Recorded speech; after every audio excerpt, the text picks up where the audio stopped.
Olá, turma, sétimo ano, tudo bem? Na última aula, tanto no Meet como também na aula que vocês têm aí disponível no YouTube, vimos que precisaríamos aí de um recurso a mais. E esse recurso a mais podemos observar em alguns anúncios publicitários.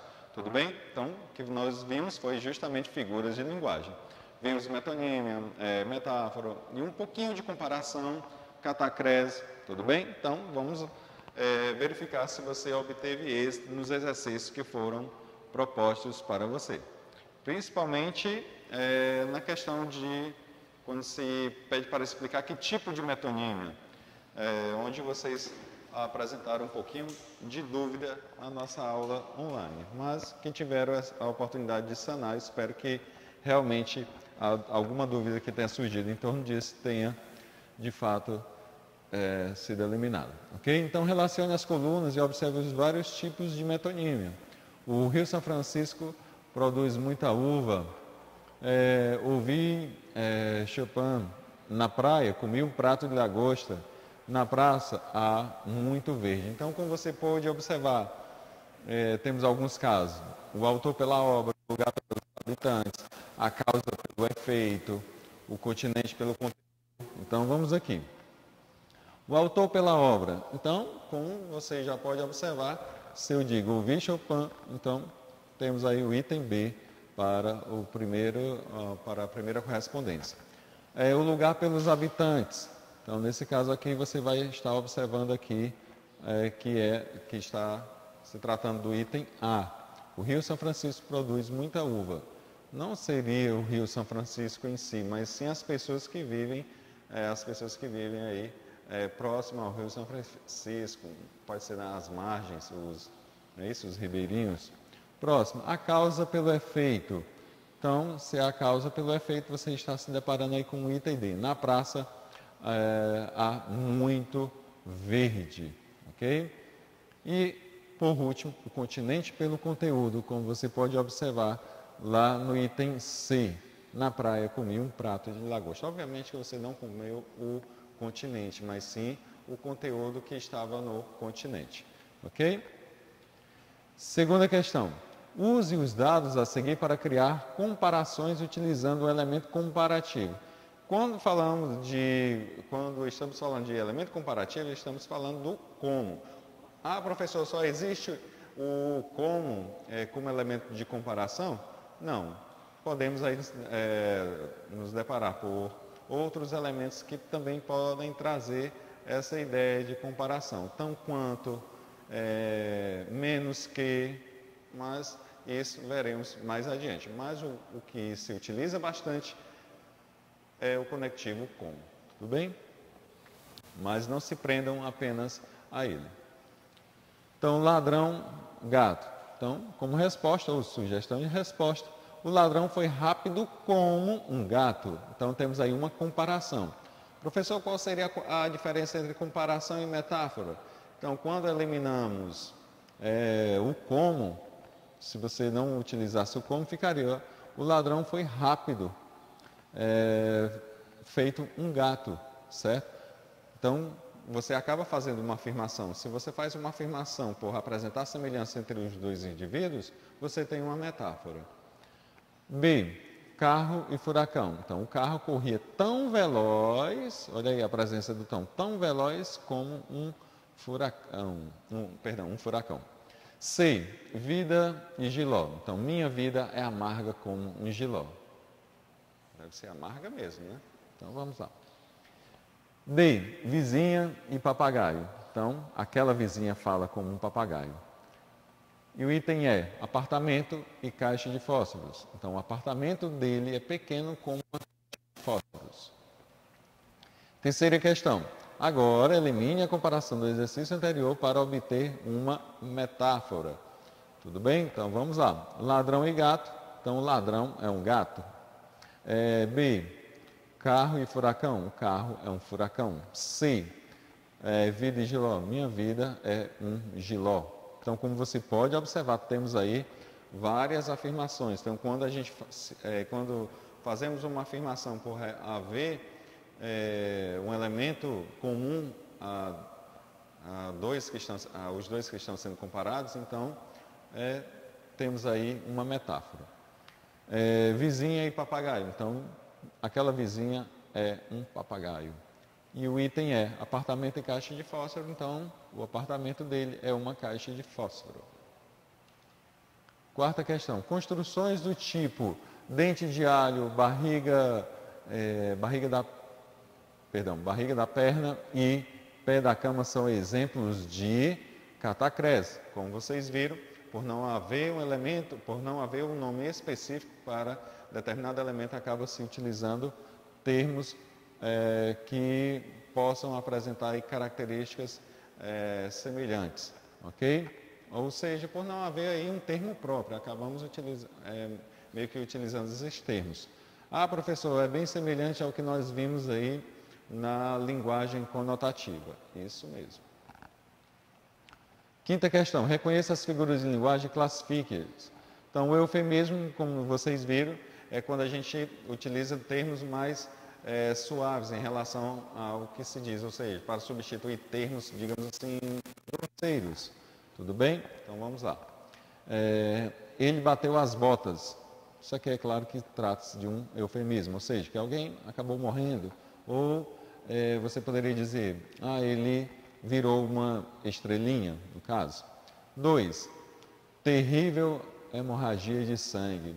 Professor, isso aí é fácil, estamos falando do pleonasmo, é uma repetição desnecessária, ou essa repetição ela pode ser, ela tem aí um objetivo mais enfático, tudo bem? Ou até mesmo por estilo. Imagine aí uma das canções que nós vimos na aula passada, em um trechozinho de uma música de Chico Buarque. Me dei um sorriso, me sorri um sorriso, perdão, certo? Então, quando ele diz que se deu um sorriso, me sorri um sorriso, obviamente que se eu estou sorrindo, vai sair um sorriso. Então, ele utilizou lá apenas por questões de ênfase, ok? Próximo, temos aqui o próximo. Chegamos à raiz do problema, então será o 2, catacrese. Oxalá que tenha razão. Então temos aí 5, uma elipse, como nós vimos, certo, gente? Quando esse termo ele pode ser facilmente identificado? Primeiro, porque ele pode estar antes de um verbo, então facilmente você vai identificar a pessoa do discurso, ou simplesmente esse verbo é omitido, e é omitido através de quem? Da utilização de vírgula, como você pode observar, há uma vírgulazinha aqui, ok? Então vamos lá. E 3, metáfora, aquele velho é uma raposa, ou seja, deve ser muito esperto, provavelmente gosta de pregar peça nas pessoas, ok? Então cabe aí várias interpretações. Sexta questão, nas frases a seguir, que palavras ou expressões foram omitidas por elipse? João estava com pressa, preferiu não entrar. Então vamos lá. João estava com pressa, então ele preferiu não entrar. As mãos eram pequenas e os dedos delicados.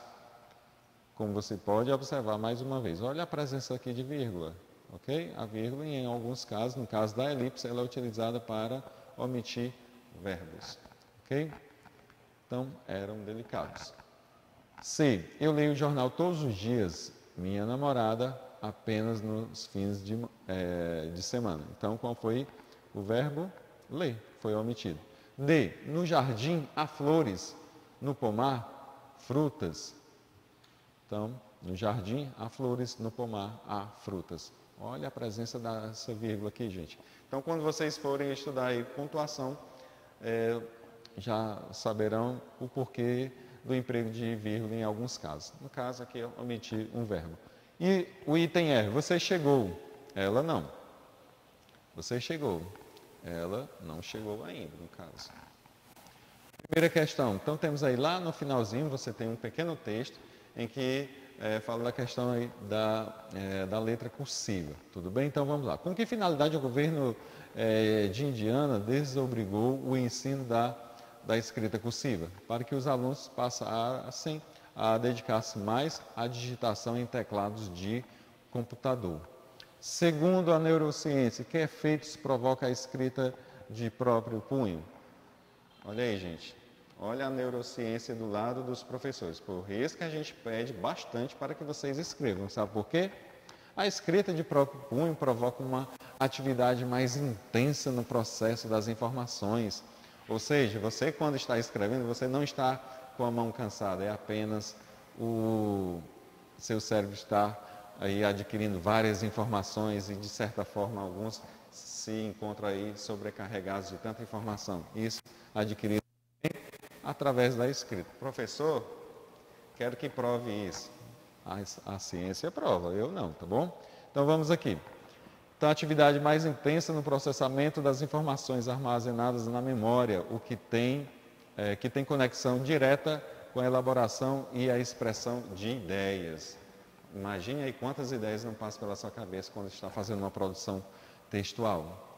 Ah, professor, eu passo várias horas para compor uma produção, mas sempre o fim dela é o sucesso, né? Você vai conseguir produzir um texto. Então também desencadeia ligações entre os neurônios para o reconhecimento visual das palavras, contribuindo assim para a fluidez na leitura. Então quando você está escrevendo, você vai estar memorizando, digamos assim, memorizando aquelas palavras, vai estar atento aí à maneira correta de como se lê como se lê essas palavras, ok? Terceira questão. A neurociência concorda ou não com a substituição da escrita à mão pela digitação em teclados de computador? Não concorda, obviamente. Então, se tem aquisição de inúmeras informações e que na digitação essas informações elas não chegam na mesma quantidade que a escrita e a punho, obviamente que ela não vai concordar. Então, não concorda. A neurociência argumenta que, com a digitação, a região dedicada ao processamento das informações armazenadas na memória, o córtex pré-frontal, fica inativa, tá certo? Até mesmo quando a gente está digitando alguma palavra no computador, no celular, já tem o corretor. E esse corretor já está economizando aí, já faz com que você fique aí um pouco mais despreocupado com a escrita. Não favorece aí a memorização de como é escrita determinada palavra. Ok? Quarta questão. Para a neurocientista Elvira Souza Lima, qual é a escrita mais sofisticada? A do computador ou a manual? E por quê? Então, o exercício da escrita manual é mais sofisticado em razão das habilidades exigidas, pois o cérebro tem de trabalhar com mais vigor. Então, gente, depois disso, nada daquela desculpa, eu estou cansado de tanto escrever, passei a aula de filosofia, literatura, português escrevendo, chegar em matemática eu não quero escrever nem a metade de um 3, nada disso. Olha aí o que a ciência diz sobre a questão da escrita, tudo bem?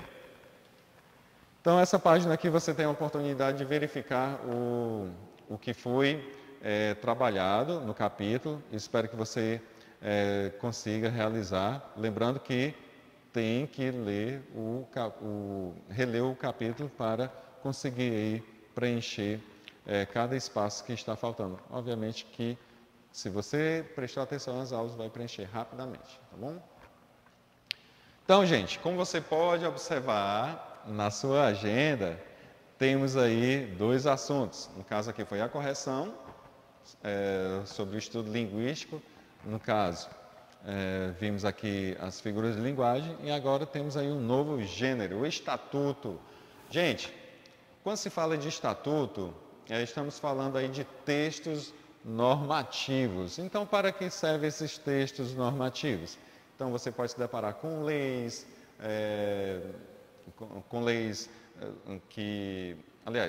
pode se deparar com textos normativos que vai proteger aí o consumidor, vai proteger vai proteger a criança, o adolescente, temos aí textos normativos que vai determinar penas para quem está fugindo aí de algumas regras que a sociedade exige. Então, é isso. Então, nosso primeiro texto normativo é o Estatuto. Então, é um gênero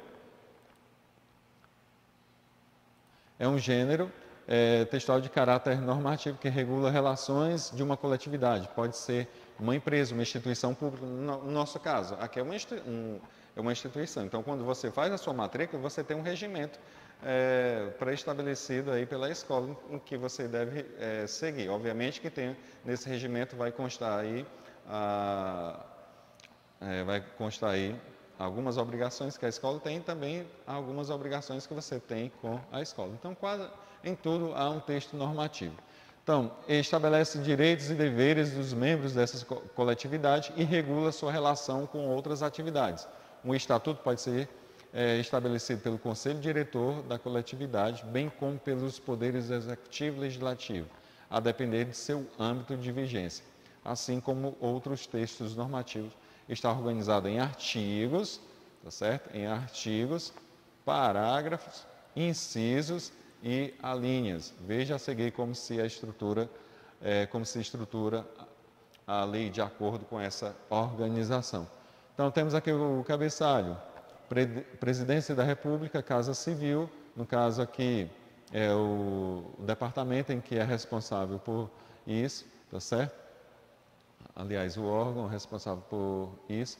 Então, temos aí a subchefia para assuntos jurídicos.